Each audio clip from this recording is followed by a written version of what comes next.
Putri N mendadak akui wajar diselingkuhi, singgung soal sikap. Putri N mengaku merasa wajar jika dirinya diselingkuhi. Hal ini karena sikapnya yang seperti sekarang ini. Wajar kalau gue diselingkuhi tuh wajar karena sikap gue kayak gini tuh wajar, ujar Putri N. Bukan hanya itu, Putri N juga menyentil soal aib dirinya yang ditudingkan netizen. Aib apa gue? Sis bro, yang banyak aib itu bukan gue, yang sebelah sana banyak aib. Gue gak ada, katanya.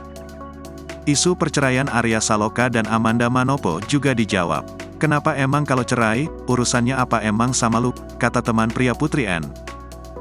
Lantas Putri N mengaku masa bodoh pendapat orang tentang dirinya. Gue mah bodoh amat nanti juga semua orang tahu, jawab Putri N. Sayangnya, belum jelas secara gamblang, soal asmara Arya dan Amanda serta perceraian dengan Putri N. Sebelumnya, Putri N menjawab soal kabar kelanjutan pernikahannya dengan Arya Saloka.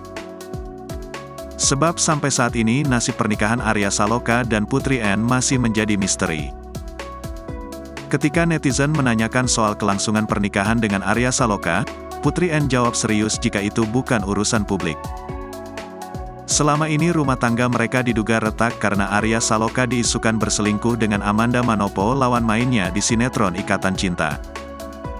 Sejak rumor perselingkuhan tersebut ramai, Arya Saloka dan Putri N tak pernah lagi tampil bersama.